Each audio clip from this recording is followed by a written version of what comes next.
Assalamu alaikum wa rahmatullahi wa barakatuh. This is Jamil and I welcome you all to my YouTube channel. उम्मीद करता हूँ कि सभी लोग खैरियत से होंगे, अल्लाह की अमान में होंगे। अल्लाह पाक आप सभी लोगों को खुश रखे।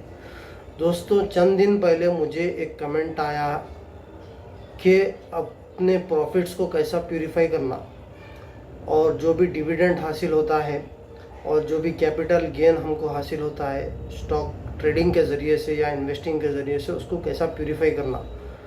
तो चलिए मैं आपकी ये कन्फ्यूज़न को और आपकी ये प्रॉब्लम को सॉल्व करता हूँ। इस वीडियो में हम लोग डिटेल में समझने की कोशिश करेंगे और ये जानने की कोशिश करेंगे कि कैसा हम अपने प्रॉफिट्स को प्यूरीफाई करते हैं, और एग्ज़ाम्पल के ज़रिए से मैं आपको समझाने की कोशिश करूँगा। तो चलिए अपन अपनी वीडियो को शुरू करते हैं। तो दोस्तों, इसको ये प्यूरिफिकेशन के प्रोसेस को पर्जिंग भी बोलते हैं। So if I am using the word purging, so please don't get confused, ठीक है। तो प्यूरिफिकेशन करते कैसा, वो जानने से पहले हमको ये जानना ज़रूरी है कि प्यूरिफिकेशन करते क्यों। प्यूरिफिकेशन इसलिए किया जाता कि वो कंपनी जिसमें हम ट्रेड लेते या इन्वेस्ट करते, अगर उसकी इनकम जो नॉन परमिजेबल ज़राई से, अब जैसा कि नॉन परमिजेबल ज़राई यानी कि वो कंपनी ऐसे ऐसे चीज़ों से कमा रही जो कि इस्लामिकली वो हराम है, जैसा कि सूद से, कंपनी के पास कुछ पैसा रखे हुआ था तो वो कंपनी रिज़र्व में से कुछ पैसा किसी और को देकर वहाँ से सूद ले रही, ये हमारे लिए हराम हो गया। और ऐसे जो है चीज़ें जो इस्लाम में हराम है, जैसा कि सूअर का गोश्त का कारोबार है और अल्कोहल का कारोबार है, अगर ये साइड में कंपनी ये भी कर रही है, साइड में अगर ये भी कर रही है और इसका रेवेन्यू 5% से ज़्यादा आ रहा है, इसका इनकम 5% से ज़्यादा आ रहा है, तो ये हमारे लिए हराम है टोटली। अगर आप मेरी हाउ टू पिक द हलाल स्टॉक्स, हाउ टू डू शरिया कंप्लाइंट स्क्रीनिंग अगर आप नहीं देखे तो आई बटन में मैं डाल दूंगा, वो आप देख लो तो ये आपको पॉइंट समझ में आती। तो जिसका 5% से ज़्यादा है वो तो सरासर हमारे लिए हराम है, नाजायज़ है, उसमें हम इन्वेस्ट नहीं कर सकते, ट्रेड नहीं कर सकते। लेकिन जो कंपनी जिसका इनकम 5% से नीचे है, 5% से नीचे यानी कि 4% भी हो सकता है, 3% भी, 2, 1, what ever it could be, तो उसको जो है हमारे प्रॉफिट में से उतना हिस्सा निकालना बहुत ज़रूरी है, क्योंकि जो हिस्सा नॉन परमिजेबल इनकम से आ रहा है वो अगर वो नहीं निकालेंगे तो फिर हमारा पूरा प्रॉफिट जो है एक तज़ब्ज़ुब का शिकार रहता। तो अगर हम उतना हिस्सा निकाल देंगे 1%, आधा परसेंट, 2%, 3%, तो इंशाल्लाह ताला जो भी हमारा प्रॉफिट रहेगा वो पाक रहेगा और पूरे शुकूक से बरी हो जाएगा वो। तो इसीलिए उलमा इकराम ने ये पर्जिंग का प्रोसेस निकाला है या प्यूरिफिकेशन का प्रोसेस निकाला है, ठीक है। अब प्यूरिफिकेशन कैसा करते हैं, सिंपल सा फार्मूला है दोस्तों, इसको कुछ भी इसमें रॉकेट साइंस नहीं है कि जितनी भी इनकम वो नॉन परमिजेबल एसेट से आ रही है, वो इंटरेस्ट के ज़रिए से आ रही हो या कंपनी कुछ ऐसे कारोबार कर रही, वहाँ से जो इनकम आ रही है उसको डिवाइड करो टोटल रेवेन्यू का मतलब कि जो कॉस्ट बिजनेस को हुई है बिजनेस करने में और प्लस प्रॉफिट, ठीक है। कॉस्ट प्लस प्रॉफिट को रेवेन्यू बोलते। तो टोटल रेवेन्यू में से जो इनकम नॉन परमिजेबल एसेट्स के ज़रिए से आई है, अगर उसको डिवाइड कर लोगे तो जो भी परसेंटेज आपका आएगा वो परसेंटेज आपको प्रॉफिट में से निकालना होगा। तो उसको आई थिंक आपको ये थोड़ा बहुत हार्ड दिख रहा मैं समझाने की वजह से, लेकिन आइए एक एग्ज़ाम्पल से समझते हैं। अब हाल ही में हमारे वीडियो पर एक कमेंट आया था NFL के ऊपर, तो मैं NFL की मिसाल लेके ही आपको समझाऊंगा कि कैसा पर्च करना प्रॉफिट को। और ये ना सिर्फ प्रॉफिट ही बल्कि आपका डिविडेंड भी, अगर कंपनी जो डिविडेंड देती है आपको, अगर आप वो कंपनी के शेयर होल्डर है, तो जब भी कंपनी डिविडेंड का ऐलान करती है तो जो भी डिविडेंड आता है वो भी आपको प्यूरिफाई करना पड़ेगा। तो आइए एक एग्जांपल से हम समझने की कोशिश करेंगे। उसके लिए हम जाते हैं स्क्रीन पर। तो दोस्तों अल्हम्दुलिल्लाह हम आ चुके हैं स्क्रीन पर, और मैं यहाँ पर एक्सेल की शीट खोला हूँ ताकि कैलकुलेशंस करने में आसानी हो। You can use calculator also, it is totally based on your convenience. तो यहाँ पर मैं एक्सेल में वो सारे नॉन परमिसेबल इनकम के सोर्सेस यहाँ पर लिस्ट डाउन किया हूँ, पेन डाउन किया हूँ, जो कि इस्लामिकली हराम है। ठीक है, तो इसमें से वो सारे इनकम के सोर्सेस है, जैसा कि कंपनी के पास रिज़र्व्स है, वो रिज़र्व्स किसी बैंक को दिए हुए हैं डिपॉजिट की शक्ल में, बॉन्ड्स की शक्ल में, डिबेंचर्स की शक्ल में, या मनी मार्केट को दिए हुए हैं, तो वहाँ से जो भी इंटरेस्ट आ रहा वो हराम है। और अगर कंपनी अपने पैसे किसी ऐसे कंपनी में इन्वेस्ट कर रही जिसका कारोबार हराम है, जैसा कि सूदी कारोबार वो कंपनी कर रही है, या शराब का कारोबार या जुए का कारोबार कर रही है, तो वो भी वहाँ से भी जो भी इनकम आ रही कंपनी को वो भी हमको प्यूरिफाई करना पड़ेगा। और कंपनी के पास अगर कुछ भी एसेट्स है वो फाइनेंशियल लीज पे दिए हुए हैं, या उसका इंश्योरेंस करा के उसका प्रीमियम कमा रही कंपनी, या कंपनी की कोई ऐसी सब्सिडी है जो पोर्क में, गैम्बलिंग में, पोर्नोग्राफी में, मीडिया में, टोबैको में है, तो वो सारे सोर्सेस को हमको उसकी इनकम को कैलकुलेट करना है। कहाँ से कैलकुलेट करेंगे हम? वो एनुअल रिपोर्ट से कैलकुलेट करेंगे और उसको डिवाइड करेंगे टोटल रेवेन्यू से। ठीक है, तो ये सारा जो स्ट्रक्चर है हमको एनुअल रिपोर्ट में मिल जाएगा। एनुअल रिपोर्ट के कैश फ्लो सेक्शन में हमको ये सारा डेटा मिल जाएगा। ठीक है, इसको late me merge this.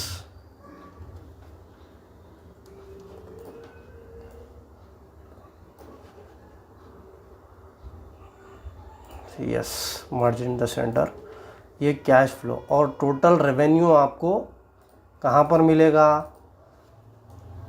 Profit and loss और balance sheet, profit and loss statement और बैलेंस शीट में आपको मिल जाएगा। ठीक है, तो हम एक एग्ज़ाम्पल से मैं आपको निकालूंगा और निकाल कर बताने की कोशिश करूंगा। ठीक है, तो उसके लिए हम किसी कंपनी की एनुअल रिपोर्ट को पकड़ते हैं।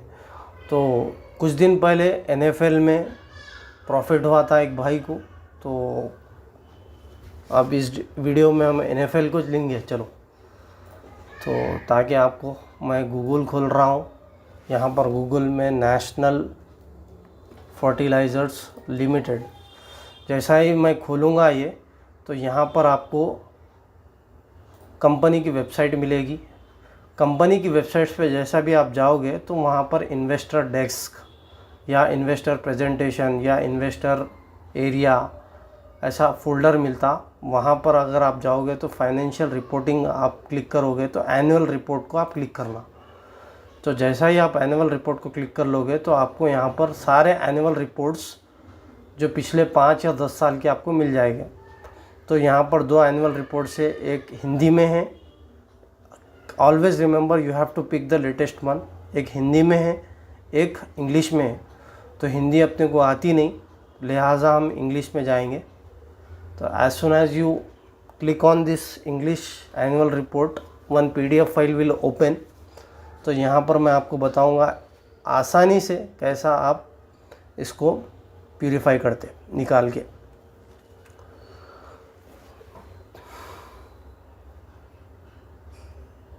ठीक है, तो यहाँ पर अगर आप देखोगे ये एनुअल रिपोर्ट है जो कि है पिछले साल की 2023 2022 से 2023 की एनुअल रिपोर्ट है। यहाँ पर हम कैश फ्लो के सेक्शन में जाएंगे।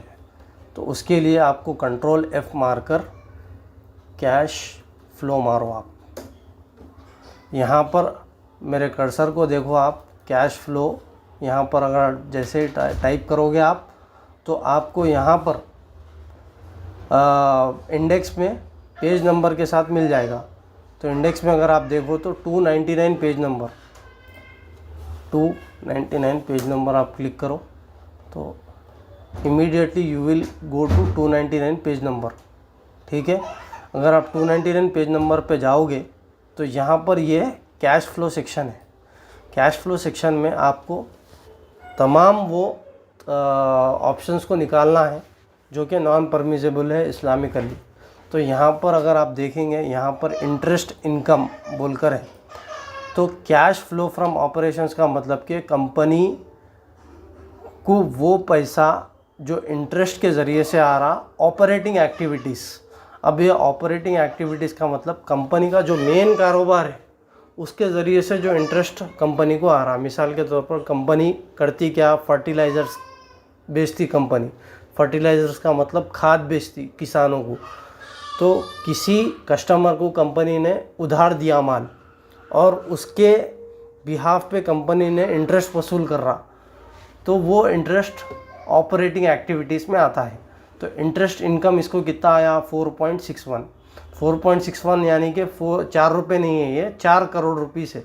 ये जितने भी डिजिट्स है ये इन करोड्स में रहते। यहाँ पर अगर आप देखेंगे इन करोड्स बोल के दे रहा। मैं let me maximise this for you. यहाँ पर अगर आप देखेंगे तो इन करोड्स बोल के दे रहा। दैट मीन्स ये जितना भी फिगर है वो करोड्स में है। तो इंटरेस्ट इनकम इज़ 4.61। तो हम इसको 4 crore 61 lakhs that means approx. तो यहाँ पर हम नॉन परमिसेबल इनकम को लिख लेंगे, non permissible income.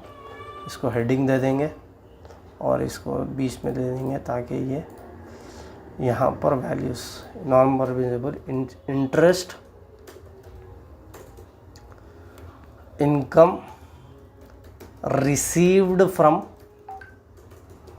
Operating activities, वो कितना है 4.61। ठीक है, उसके बाद नीचे आते हैं तो यहाँ पर अगर आप देखेंगे ये वाला section of cash flow from investing activities. Investing activities का मतलब कंपनी ने अपना पैसा किसी और कंपनी को दिया या किसी और कंपनी के शेयर्स ख़रीदा और वहाँ से जो इंटरेस्ट आ रहा है वो कितना है। अगर आप देखेंगे ये इंटरेस्ट रिसीव्ड 3.85। तो इसको भी लिख लेंगे हम, interest income received from investing activities, वो है 3.85। ठीक है, अब यहाँ पर cash flow from financing activities. Cash flow from financing activities का मतलब ये है कि कंपनी ने इंटरेस्ट दिया है, कितना दिया है 293.68 करोड़। यहाँ पर कंपनी को आया नहीं, कंपनी ने दिया है, ये भी हम लिख लेंगे। Income interest paid to the loans that company has. यानी कि इसका मतलब ये है कि NFL को जितना भी लोन था उसके ऊपर कंपनी ने 293.68, यहाँ पर अगर आप देखेंगे ये वाला 293.68 करोड़ का यहाँ पर कंपनी ने लोन दिया है, इंटरेस्ट दिया है, आई मीन टू से। ठीक है, और यहाँ पर अगर आप देखेंगे increase decrease in working capital borrowings and short term loans. ठीक है, यहाँ पर ऐसा कुछ भी हमको दिख रहा नहीं जहाँ पर कि कंपनी को कुछ बोरोइंग्स के थ्रू, लोन के थ्रू या किसी और चीज़ के थ्रू इंटरेस्ट आया है। ठीक है, तो यहाँ पर ऐसा कुछ भी नहीं है। तो अगर कुछ रहता है तो interest received from capital borrowings, interest received from bonds and debentures, ऐसा यहाँ पर लिखा होता तो आई थिंक यहाँ पर कंपनी को कुछ भी इंटरेस्ट फाइनेंशियल एक्टिविटीज़ के थ्रू नहीं आया।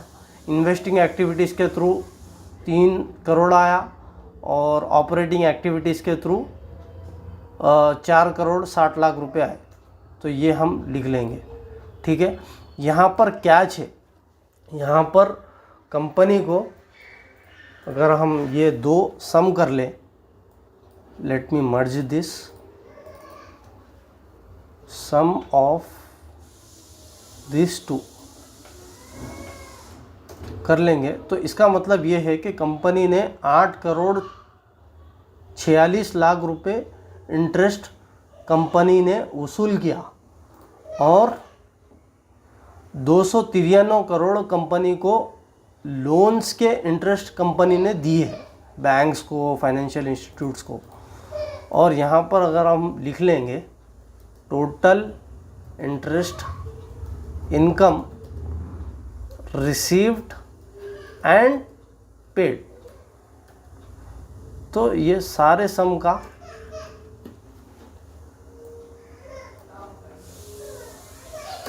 मतलब कंपनी ने 302 करोड़ रुपए कंपनी ने सूद में दिया भी है और लिया भी है, ठीक है। मैं आपको फिर से बता दूं कि कंपनी को 8 करोड़ रुपए इंटरेस्ट से आए हैं और कंपनी ने 293 करोड़ इंटरेस्ट दिया है किसी बैंक को या किसी फाइनेंशियल इंस्टीट्यूट को। तो यहाँ पर एक कैच है, तो इसको थोड़ा मैं कलरफुल कर दूं कि कुछ लोग यहाँ पर ये पैसे को इंक्लूड करते हैं, कुछ लोग एक्सक्लूड करते हैं। अब सवाल ये पैदा होता है कि एक्सक्लूड क्यों करते? एक्सक्लूड इसलिए करते कि कंपनी को पैसे आए नहीं, कंपनी के पास से पैसे गए, इसीलिए कैलकुलेशन में कुछ लोग इसको एक्सक्लूड करते हैं। तो दोस्तों ये तो हो गया इंटरेस्ट से रिलेटेड इनकम जो कंपनी को आई। अब हम देखते हैं वो सोर्सेस, नॉन परमिसेबल सोर्सेस, जहाँ से कंपनी को इनकम आई है या नहीं है। उसके लिए हमको क्या करना पड़ेगा कि जो भी कीवर्ड्स है, जैसे कि अल्कोहल है, जैसा कि पोर्क है, गैम्बलिंग है, वो कीवर्ड को हमारे एनुअल रिपोर्ट में वो कीवर्ड के थ्रू सर्च करके उससे रिलेटेड कुछ इन्फॉर्मेशन है क्या वो देखकर हमको पता लगाना पड़ेगा कि कुछ है या नहीं है और या उससे रिलेटेड कुछ इनकम आई है या नहीं है।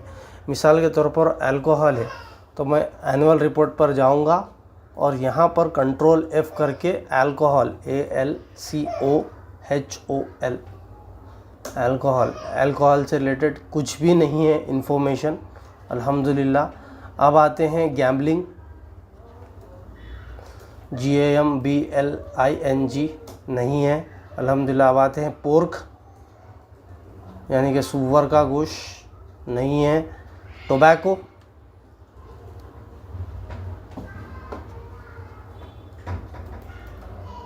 नहीं है।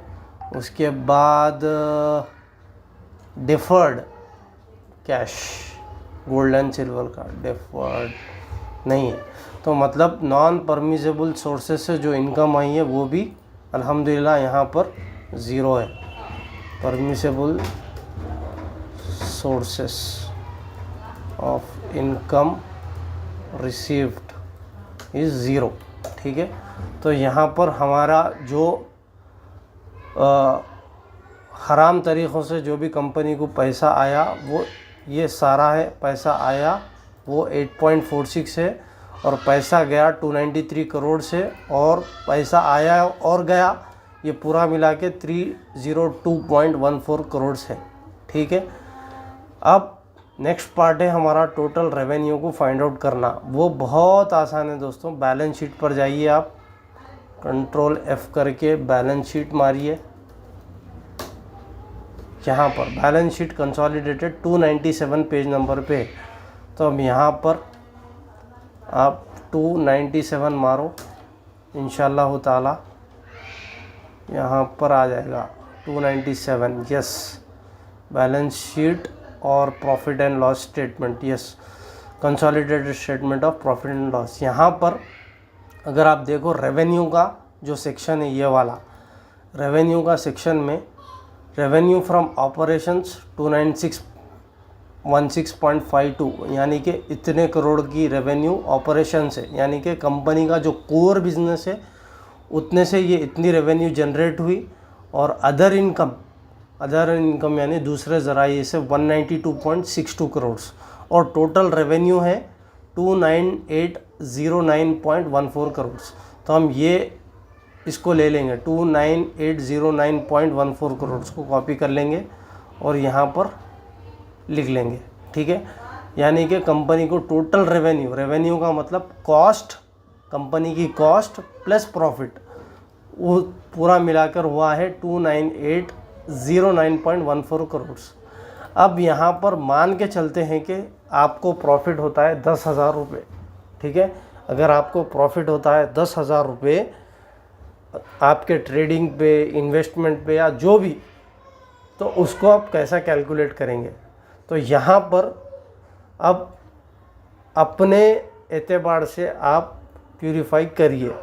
कुछ लोग सिर्फ इंटरेस्ट रिसीव्ड को लेते हैं, कुछ लोग interest received plus interest paid को लेते हैं, कुछ लोग डिफ़ॉल्ट 5% से कैलकुलेट करते हैं, ठीक है। वो 3 तरीक़ों से भी मैं कैलकुलेट करके बताऊंगा आपको, ठीक है।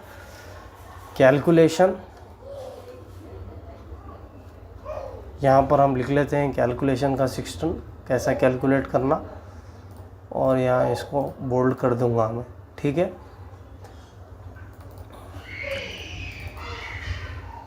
Purification considering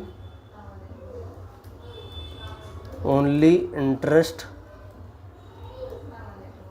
received and non permissible sources.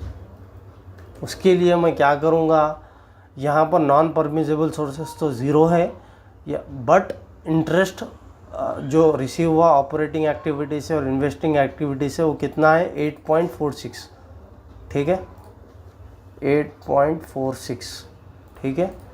और हमारा टोटल रेवेन्यू कितना है, यहाँ पर है टोटल रेवेन्यू, यहाँ पर वो है।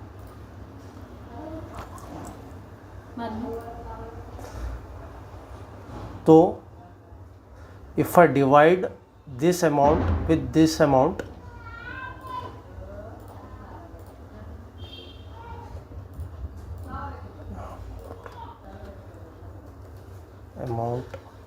टोटल रेवेन्यू, ताकि आपको आसानी हो जाए। Total revenue is by default 298 point इतना है, ठीक है। तो मैं अगर इसको इससे डिवाइड करूँगा तो मुझे परसेंटेज आता है 0.000284, ठीक है। ये परसेंटेज मुझे आया है। और मेरा प्रॉफिट कितना हुआ था 10,000 रुपये, 10,000 रुपये। तो अगर मैं इससे इसको इंटू कर दूँगा, अमाउंट प्यूरिफाइड, यहाँ पर इसको इज इक्वल टू, इससे अगर इसको इंटू करूँगा तो आपको 2 रुपया 83 पैसे आपको प्यूरिफाई करना पड़ेगा, अगर आप सिर्फ़ और सिर्फ ये 2 को कंसिडर करके प्यूरिफाई कर रहे हो। नेक्स्ट है purification considering both interest paid and received with non-permissible sources income।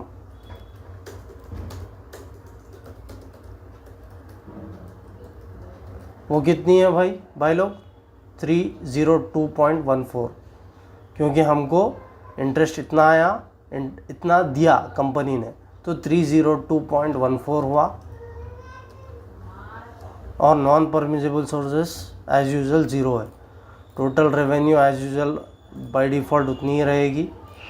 तो अगर हम इससे इसको डिवाइड करेंगे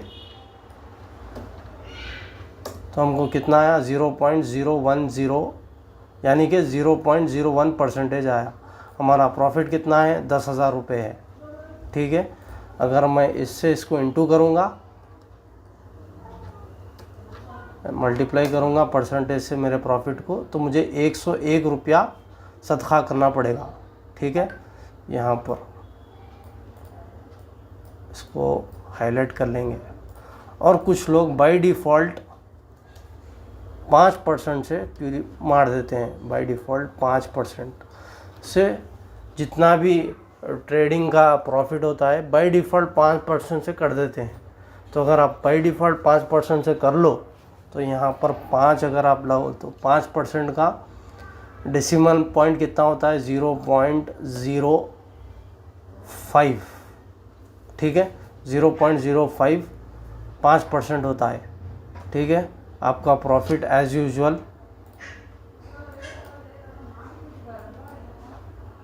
10,000 रुपये आया। और जब आप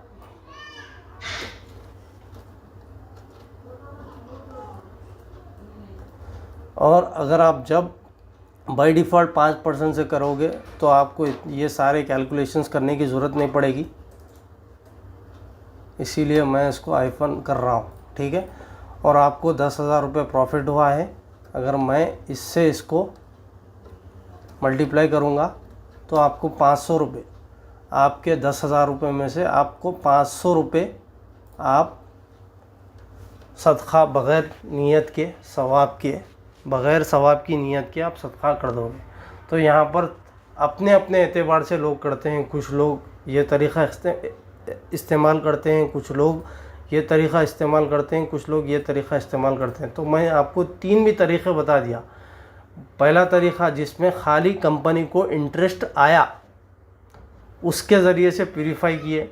दूसरा तरीक़ा जिसके ज़रिए से कंपनी को इंटरेस्ट भी आया और कंपनी ने इंटरेस्ट भी दिया, क्योंकि इस्लाम में लेना भी हराम है, देना भी हराम है। उसके ज़रिए से अगर हम प्यूरीफाई करें तो हमको 101 रुपया आया, और बाय डिफ़ॉल्ट 5% से हम प्यूरीफाई करेंगे तो हमको 500 रुपये आए आपके ये प्रॉफिट पे। इसको मैं रेड कर दूँ, ठीक है, नहीं सॉरी ग्रीन कर देंगे, क्योंकि ये प्रॉफिट है हमारा, लॉस नहीं है।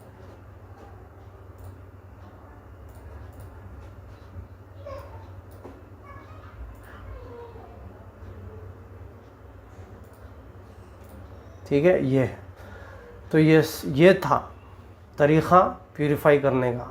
तो एक लाइन में मैं सम अप कर लूँ तो हम सारे इंटरेस्ट के रिसोर्सेस लिया गया और नॉन परमिसेबल रिसोर्सेज से हम एनुअल रिपोर्ट से वो सारा डेटा निकाले, टोटल रेवेन्यू को निकाले, उससे उसको डिवाइड करें और जो भी परसेंटेज आया वो परसेंटेज को हम हमारे प्रॉफिट से मल्टीप्लाई करें। तो जो भी हमको अमाउंट आया वो हम बग़ैर सवाब की नीयत से सदका करेंगे। तो ये था।